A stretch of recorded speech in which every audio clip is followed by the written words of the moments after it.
Hello friends, welcome to this channel. Today I'm going to speak about the GST, its types, history of GST in India, GST Council, its composition, and main features of GST in easiest way. So without wasting time, let's get started. The main purpose behind making this video is to make you all understand about the GST, especially for the taxation subject and for all the law students as well as for everyone. So firstly, we will discuss about what is GST. GST is referred as Goods and Services Tax. It is an indirect tax that was implemented to replace a variety of previous indirect taxes, including the value-added tax, service tax, purchase tax, excise duty and others, etc. यानी कि पहले जितना भी taxes था सब taxes को मिला के एक टैक्स में लाया गया. So I hope you all understood what is GST. Now let's talk about the second point, that is the types of GST. Basically in India we have four types of GST. First is CGST, second is SGST, third is IGST and the fourth one is UTGST. तो यहाँ CGST मतलब वो GST होता है which is charged on the intrastate supply of products and services. Intrastate का मतलब होता है existing or occurrence within a state. Second है SGST.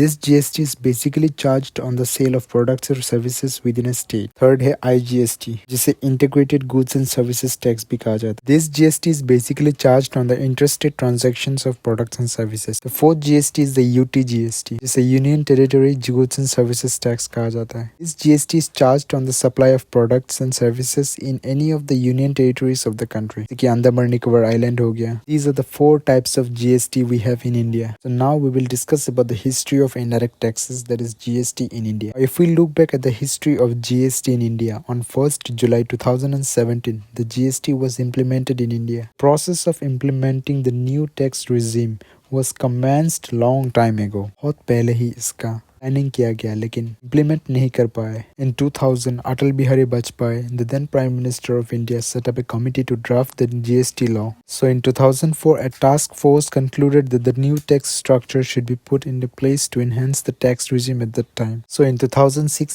the Finance Minister proposed the introduction of GST from 1st April 2010. Then in 2011, the Constitution Amendment Bill was passed to enable the introduction of GST law. And then in 2012, Standing Committee started discussion about GST and tabled its report on GST a year later. So in 2014, the then Finance Minister Arun Jaitley reintroduced the bill in Parliament and passed the bill in Lok Sabha in 2015. Yet the implementation of the law delayed as it was not passed in Rajya Sabha. But in 2016, the amendment model of GST was passed in both the houses of the Parliament and the President of India gave assent on it. And then it was implemented on 1st July 2017. So ये रहा a history on GST. So going to the next point, we will talk about GST Council and its composition, how it is constituted. So first of all, we will know what is the GST Council. So GST Council is the constitutional body for making recommendations to the union and the state government on issues related to the goods and services tax. कि ये council वो constitutional body है जो recommend करता है union government को और state government को GST के बारे में. अब इस administration को smoothly and efficiently function करने के लिए cooperation and coordination चाहिए होता है between center and the state. So in order to facilitate this consultation process, amendment provided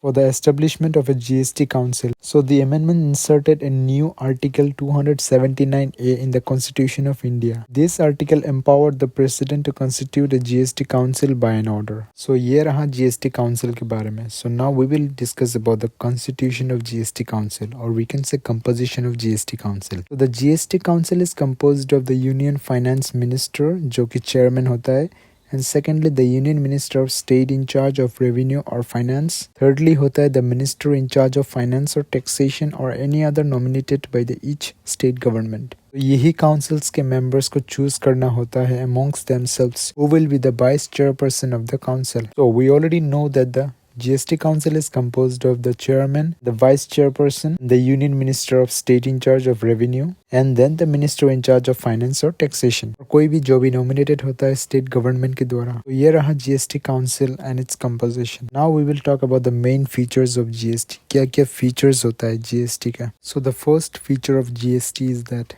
it is a single indirect tax in GST. Now this GST has been introduced as a single unified tax reform. It has eliminated many existing indirect center and the state taxes like central added value tax, special additional duty of customs, service tax and VAT. and converted them into a single tax. So the elimination of these indirect taxes has not only made tax compliance easier for businesses but also helped in making many of the goods and services more affordable for the consumers. यानी कि single indirect tax बहुत easy कर दिए गए consumers के लिए क्योंकि पहले कंज्यूमर्स को बहुत सारे टैक्सेस देना पड़ता था. The second most important feature is that input tax credit system. So we can say it is one of the most prominent feature of GST in India. If a manufacturer or service provider has already paid input tax on a purchase, the same can be deducted from their total output tax liability. The input and output invoices need to match to take advantage of the tax credit.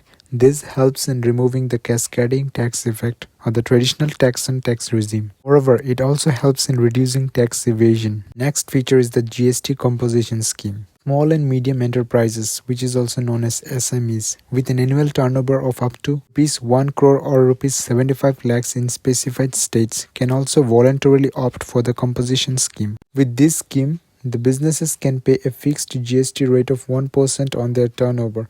However, such businesses can then not use the input tax credit benefit. So here, a business needs to select between whether they want to use the composition scheme or the input tax credit feature. The next feature of the GST is that destination-based taxation.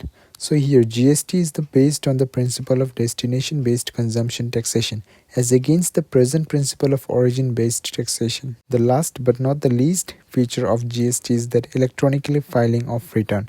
Before this GST Act, there was no system of filing of GST electronically, but this new act has made easy and convenient for all by making it electronically filing of GST. वैसे तो और भी बहुत सारे features है GST का, which is not possible to explain in a single video. I'll provide a PDF below given in the description जहाँ पर और भी features mention किया जाएगा. So if you guys need more features, you can check in the description. So आज के लिए इतना ही. अगर आप लोगों को वीडियो पसंद आया तो लाइक शेयर एंड सब्सक्राइब जरूर करें if you're new to this channel. चलिए मिलते हैं next week with new topic. This is channel's host signing off. Thank you.